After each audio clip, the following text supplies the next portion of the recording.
Sa gitna ng isyu ng katiwalian sa bansa, sumadsad sa 59 pesos at 13 centavos ang halaga ng piso kontra dolyar, pinakamababa sa kasaysayan.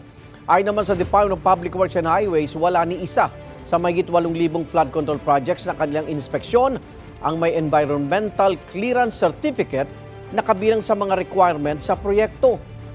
May unang balita si Mab Gonzales. Bawat flood control project gaya ng mga dike, dapat daw may Environmental Clearance Certificate o ECC mula sa Department of Environment and Natural Resources o DENR. Ibig sabihin, pinag-aralan ang epekto nito sa kalikasan at komunidad at dapat alam kung saan dadaloy ang naipong tubig. Pero ayon mismo sa Department of Public Works and Highways, mahigit 8,000 flood control projects na ininspeksyon nila ang walang ECC. Kabilang dito ang natuklasang 421 ghost projects. For the projects that we have visited and investigated, wala pong ni isang flood control project na may ECC. Dagdag pa ni DPWH Secretary Vince Dizon, ni walang building permit ang ilang flood control project. Ang DENR nangakong paiigtingin ang pakikipag-ugnayan sa Interagency Subcommittee kaugnay ng pagmumonitor sa flood control projects. Kasunod yan ang isiniwalat ni DENR USEC CP David na may ilang proyekto na mas lalong nagpapalala umano ng baha. Gaya ng isang proyekto sa Laguna de Bay na hindi raw pala flood control project kundi reclamation project. Ayon sa Laguna Lake Development Authority o LLDA, wala itong koordinasyon sa kanila. Nagpadala po kami ng inspector sa area. Ang title po ng proyekto ay Improvement of Laguna Lakeshore Area. Very generic. And then may isa pong project nakalagay naman, Rehabilitation of Flood Mitigation Structure along Laguna Lakeshore. Malaki na po itong proyekto kaya and then in phases po siya. Kasi po dito sa karatula na nakapaskil sa area po, may mga phase 1 to phase 5 na po itong. Sabi ng LLDA, DPWH Metro Manila District Engineering Office ang implementing agency nito. Sinusubukan pa naming makuha ang kanilang panig. Ang Senate Blue Ribbon Committee, inaasahang ipagpapatuloy sa Nobyembre ang pagdinig kaugnay ng flood control projects. Handa na raw si Senador Ping Lacson na pamunuan muli ito kung ibabalik siyang chairman ng komite.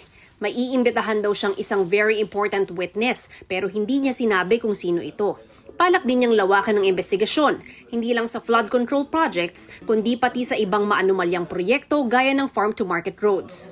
Mas lalawak pa yung, at may mga madadagdag ng mga pangalan na medyo malalaki. May government officials, may civilian pa nga eh. Ipatatawag din ng komite si retired Technical Sergeant Orly Guteza na nagdawit kay dating House Speaker Martin Romualdez na tumatanggap umano ng kickback mula sa mga proyekto. Inatasan na rin ni Lacson ang komite na ipasabpina ang kontraktor na gumagawa umano ng bahay ni Romualdez at ang logbook ng proyekto para mapatunayan ang pahayag ni Guteza na nag-deliver siya ng pera kay Romualdez mula December 2024 hanggang August 2025. Pero bago ang mga pagdinig sa Senado, may nadiskubre raw si Lacson tungkol kay dating DPWH Secretary Manuel Bonoan. Meron daw hindi naman taga DPWH pero nagbibigay ng personal na memo kay Bonoan para mag-endorso ng proyekto. Nagtataka ako, may nakita akong dokumento. Nagme-memo kay Secretary Bonoan. Nung pinacheck ko yung pangalan, kasi naka-indicate lamang doon, initials eh. So hanap kami ng hanap. Hindi namin makita sa loob ng departamento. Paano siya nagme-memo sa Secretary ng Public Works? Post-it eh. Oo, talaga. Handwritten, naka-post-it, na meron siyang ni-endorso ng mga proyekto. Tila dumidiskarte raw mag-isa si Bonoan. Hinihinga namin ng reaksyon si Bonoan kaugnay nito. Ang Independent Commission for Infrastructure o ICI, ipatatawag si dating Ako Bicol Party List Representative Zaldico sa November 11 at 12. Ikalawang sabpina na ito ng komisyon kay Ko, na naging chairman ng House Committee on Appropriations mula taong 2022 hanggang 2025. Addressed to his Pasig residents and the one in Bicol. We're just awaiting the reports coming from the ones who would serve this. No? Sa November 12 din pinapatawag si dating DPWH Undersecretary Roberto Bernardo na nagsabing ilang politiko ang humingi sa kanya ng komisyon mula sa mga proyekto. Sa gitna ng mga issue sa flood control projects, sumadsad sa pinakamahinang level sa kasaysayan ang palitan ng piso kontra dolyar. Nagsara ito sa 59.13 pesos kontra dolyar. Sa intraday trading, sumampa pa ito sa 59.20 pesos kontra dolyar.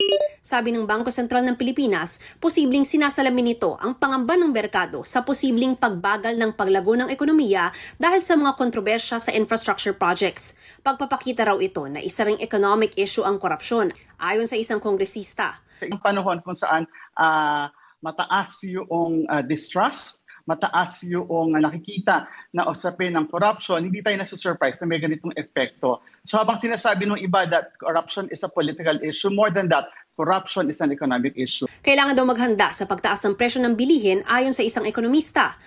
Pero may mga makikinabang rin daw sa paghina ng piso. Umakit yung dollar, a little over 59 ngayon, sino makikinabang dyan? Yung mga kumikita in US dollars. Mga exporter, mga BPO, OFWs of course, magpapasko pa naman, di ba? So mataas yung palitan, no? So yung mga turista, yung mga foreign investors na mamumuhunan pala sa Pilipinas. Sabi ng BSP, hahayaan nila ang market forces na magtakda ng exchange rate.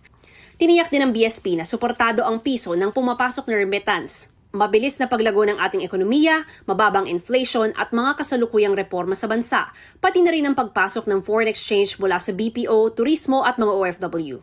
Ayon sa isang ekonomista, para makabawi ang piso, mahalaga ang good governance. Yung mga kailangan parusahan, dapat iserve yung hustisya. As the saying goes, justice delayed is justice denied. Ito ang unang balita. Mav Gonzalez para sa GMA Integrated News. Igan, mauna ka sa mga balita, mag-subscribe na sa GMA Integrated News sa YouTube para sa iba't ibang ulat sa ating bansa.